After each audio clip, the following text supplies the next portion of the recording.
Kuri uyu munsi wa none mbazaniye inzozi abantu benshi bakunda kurota ariko ntizibashimishe. Izo nzozi nta zindi, ni kurota urimo kurya imbuto zangiritse, zaboze, zumye, zishariye kandi zibishye. Ese bisobanuye iki? None se ni inzozi mbi? Ahubwo se ni umuburo? Cyangwa reka tubirebere hamwe hano kuri Geto Challenge TV, tubashe kuba twagenda dusobanukirwa icyo izi nzozi zishatse kuba zavuga, dore ko ari inzozi zikunda kurotwa n'abantu benshi bagiye batandukanye, kuko akenshi na kenshi bagenda batubaza ati nyamuneka mudusobanurire izi nzozi gutya na gutya byagenze uku n'uku. Ubwo rero nanjye niyo mpamvu nahise mfata umwanzuro ndavuga ngo reka tuze turebere hamwe icyo izi nzozi zishatse kuba zavuga muri rusange, tumenye tugenda dusobanukirwa akantu kandi kuri izi nzozi zo kurota urimo kurya imbuto zangiritse. Ahangaha ntabwo twita ngo ni uruhe rubuto, ahubwo ni imbuto izo arizo zose, ariko we ukarota uri kurya urubuto rutameze neza cyangwa se rudafite ubuzima n'ubuziranenge. Tudatinze reka turebere hamwe icyo imbuto mu nzozi ziba zisobanuye cyangwa se ziba zishatse kuba zasobanura. Muri rusange imbuto mu nzozi zishushanya umusaruro, imigisha, amahirwe, ibitekerezo byiza ndetse n'intego umuntu aba afite mu buzima. Ariko se bigenda bite iyo izo mbuto zangiritse cyangwa se zangiritse, zishaje cyangwa se zirwaye? Aha niho dutangira kubona igisobanuro gikomeye cyane.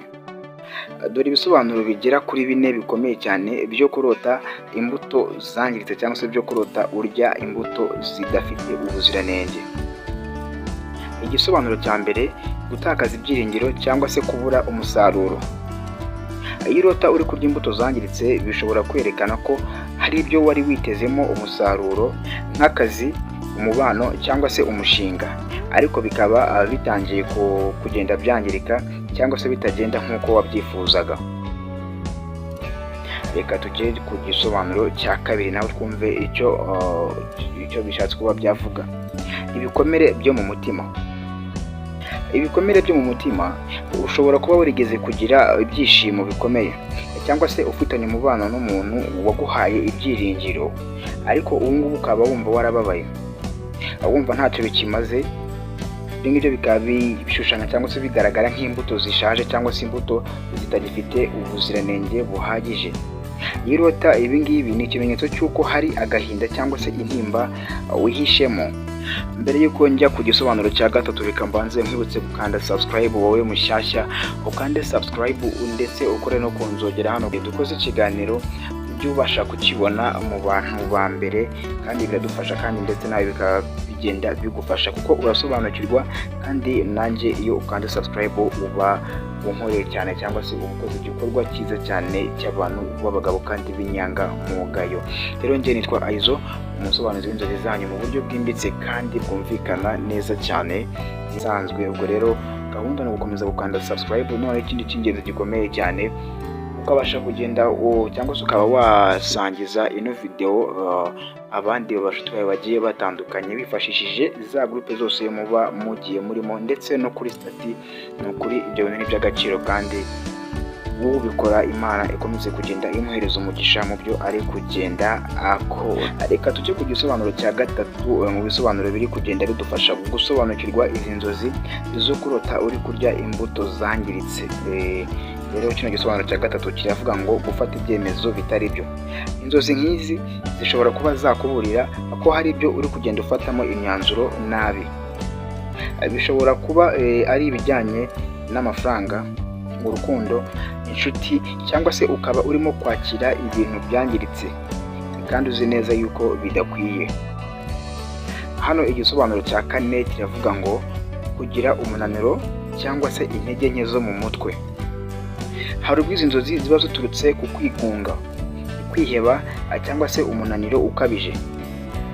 Umubiri wawe cyangwa se ubwenge ushobora kuba burimo kuguhereza ubutumwa bwo kwihanangiriza, ko hari ibyo ukwiye gusubiramo cyangwa se ukwiye kuba wagenda ukosora mu buzima bwawe. Kuko akenshi buri inzozi akenshi ziza ari nk'ubutumwa. Zose ntabwo ziza ari ibintu by'aho ngaho gusa, hari izo tuba tugomba gufata nk'ubutumwa.